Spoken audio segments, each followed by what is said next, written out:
How to Become the Dark Lord and Die Trying by Django Wexler.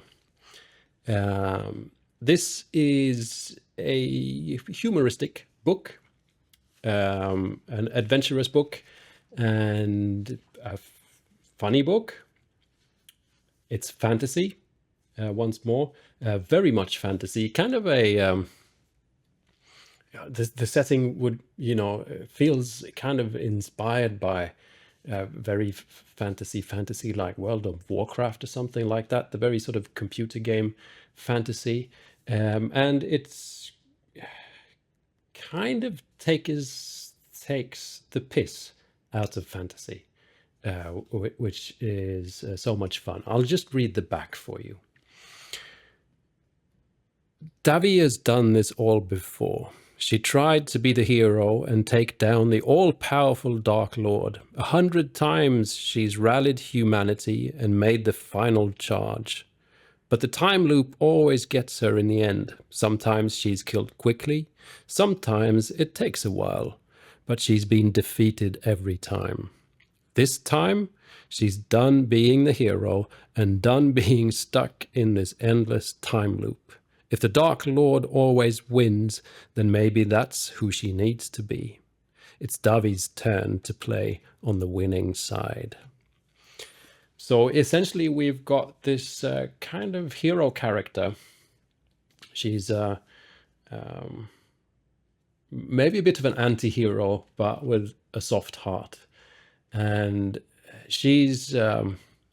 this is not really a spoiler, but it's like she's from our world, and all of a sudden she wakes up in a fantasy world, and her sort of immediate, she's supposed to save humanity in this fantasy world, and every time she dies because she fails, she gets reborn and she has to do it all again and all again and all again, and it's just this circle. And now she's tired of it, because she always gets killed by the Dark Lord, so she figures, I might as well try and become the Dark Lord instead of the Savior. Well, I was going to say there's a... it's a bit... there's a lot of sex. I've been doing that for... Hold on, let me check my watch. Fucking 10 centuries. And where the fuck has it gotten me? A fucking snake woman eating my goddamn fingers. That's where. There's also a lot of swearing. I strip off his nasty ass robe, wrap myself in it. He's wearing trousers too, but I'm not touching them without a hazmat suit. What am I going to do instead? I say in response to an inaudible question. I will tell you what I'm going to fucking do. We have an expression back home concerning what course of action to take if you find yourself under no circumstances able to beat them. I intend to follow its advice. I tie the corners of the robe under my chin, plant my hands on my hips, and let it flap behind me like the cape of an extremely inappropriate superhero. I announce to the world, I'm going to become the fucking Dark Lord.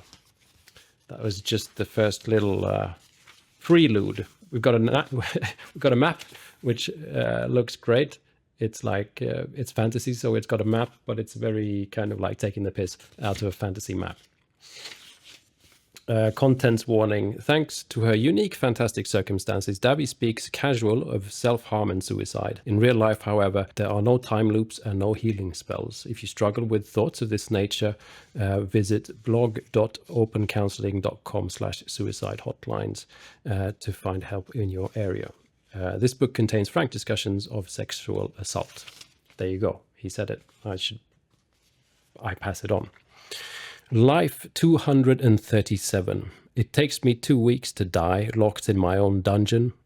Not for lack of trying on my part, but orders have come down from the Dark Lord that the princess isn't allowed to pop off early. I found a bit of chicken bone in my soup once, but spoil sports got me before I could choke on it. On the plus side, to the extent that there is a plus side to being tortured to death, I don't have to see what's happening out in the city.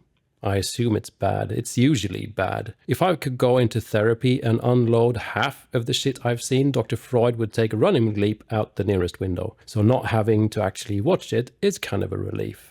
I hear our taxes coming, the clank of his rusty iron shit kickers. When he opens the door, I give him a little wave with my fingers. This is all I can manage since I'm manacled to a wooden contraption that raises my arms like I'm in the middle of a cheer routine. Morning, Chief, I sing out. What's the haps? I keep hoping being cheerful will annoy him, possibly enough to rip my throat out, but so far no joy. It's hard to tell how anything lands with Artaxis, since he wears his iron armor like a second skin. He seriously never takes it off. How does he poop? I have to know how he poops. There's a lot of footnotes. How do you poop? I ask him. Just between us. I won't tell anybody. He gives a grunt and steps aside. There's something else in the doorway. Tall and gaunt, black robe hanging limp from her bony shoulders, mouth full of long curving teeth. Sibare. She looks me over and raises her scaly eyebrow bumps. I'm naked at this point, mostly pivoted only by a crust of dried blood and matted hair. For all that matters to Artaxis, I might as well be a side of beef on a hook. I mean, maybe he has a raging hard-on inside his rusty codpiece, but I doubt it. I've seen Artaxis serve as the right hand of the Dark Lord more times than I can count, and he always goes about his business with the dumb brute efficiency of a buzzsaw. You get exactly what you expect with him. It's comforting in a way, although obviously not when he's tearing my fingernails out. Sibare is a whole other kettle of snakes. She's practically drooling at the sight of my gory tits. Her tongue comes out, long and forked, to taste the air. I briefly contemplate what it would be like to get head from a snake wilder. The tongue would be fucking weird, right? Don't know. Maybe I'm into it. As I said, footnotes. But I have, let's say, a premonition that this is not on the agenda. Look, Clanky, I tell Artaxis, I realize you're worried about not, getting the job done anymore, but you can't just introduce the third wheel into our relationship without talking to me about it. We have something special together. I don't want to spoil it. My master worries that you may become accustomed to the conditions of your imprisonment, he says. His voice is as cold and dead as his armor. And I begged him to be allowed a turn, Sibare says. I've always wondered what a princess tastes like. This is not a sex thing, trust me. Sorry, Scaly, I only date girls with tits. Footnote, this isn't really true. I'm just trying to piss her off. No offense to my flat-chested sisters. Those bulbulous mammalian things, she glides forward, so soft and vulnerable like the rest of you, skin. She pronounces the word with a contemptuous flink of the tongue. Remember our Lord's instructions, Artaxis admonishes. Oh yes, Sibare hisses. I'll be sure to show restraint. He clanks out, shutting the door behind him. She gets on with the business at hand, which, let's not put too fine a point on it, fucking sucks. You think you'll get used to this shit after a while, but no. When someone bites your finger off, your body's gonna be all like, oh no, someone bit my finger off. Pain, pain, pain. I know, okay? I was fucking there, you don't have to remind me. So I scream a lot and piss myself, which is breaking character a little. Cut me some slack. Artaxis at least doesn't bite. In between screams, I amuse myself planning how I'm going to kill her the next time we meet. Rusted, jagged metal will be involved.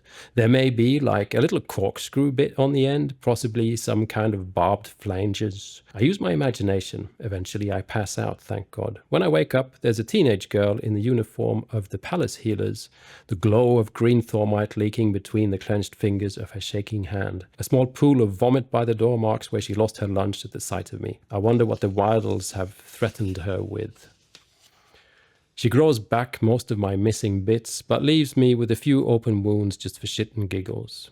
Dark Lord's orders, presumably. Fucker likes to twist the knife, figuratively and distressingly literally. At least when he killed Johan, my poor beautiful himbo boyfriend, he didn't have time for any of this sadistic bullshit. Now that I can think without being completely submerged in white-hot agony, I'm pissed off. I know you're thinking, Davi, just now you're getting pissed off? And it's true. This anger has been building for a while. It's taken some time to bubble to the surface, but it's been stewing down there in the acid swamps of my subconsciousness. To put it bluntly, I'm about done with this shit. The whole being tortured to death thing, obviously, but also the rest. Finished. Kaput. No more. Fucking every last bit of it. I have a new plan, and it's time to get started. Fun fact, did you know that snakes lose their teeth and constantly grow more like sharks? Actually, I had no idea if snakes do that. What the fuck do I know about snakes? But snake wilders do. I know this as of today because I have one of Shibare's fangs embedded in my palm. The healer has grown the skin back over it, but it's merely the work of an excruciatingly painful eternity to dig it out with my fingernails. The fangs has a nice curved shape and a vicious point, and I grip it between two fingers and press it against my wrist, right on the artery. I don't have much leverage, so the best I can do is work the point back and forth, sawing through the skin. Hurts like a motherfucker, but sometimes a girl just gotta die, you know. When the artery finally pops, the splatter of blood hitting the floor is like music to my ears. I keep tearing at the cut, opening it wider, willing my stupid heart to pump harder and get my whole bloody supply out before someone notices. The fang slips through my bloody fingers about the time my vision starts to go grey. But then I can taste victory, also blood. I slip into the sweet embrace of death with a content sigh. So long, life number 237. Go fuck a porcupine. And then we're at life 238. And that's when she decided to not do it all again and try and become the Dark Lord instead.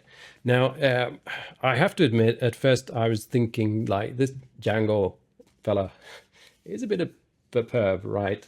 Because there's a lot of sex, as if Davi here has, you know, she's got a bit of an interest in these kind of things. And I was at first kind of like, what's the point really, you know, of it?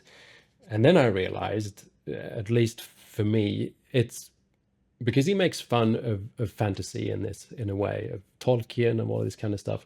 And what is the absolute opposite of Tolkien? Well, it's sex, because there's no, you know, The Lord of the Rings is the most non-sex book ever written, probably.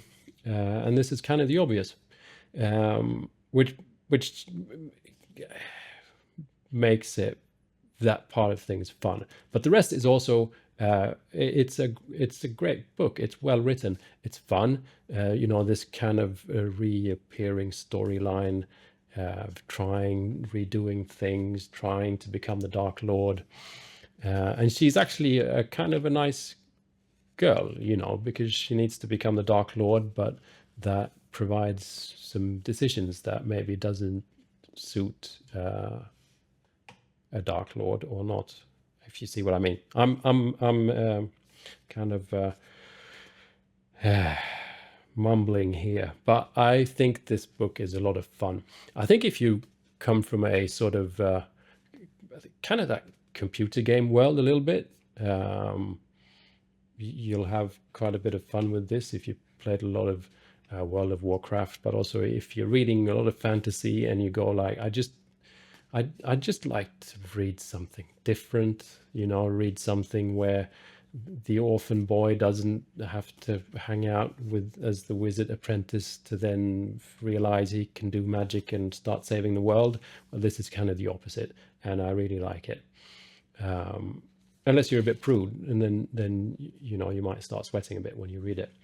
There is an obvious kind of like that it ends, but it doesn't really end with an ending, kind of.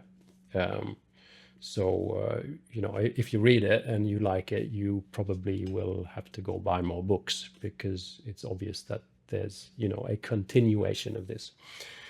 How to Become the Dark Lord and Die Trying by Django Wexler. Thank you for watching this book review, and I hope I'll see you in the next one. Bye.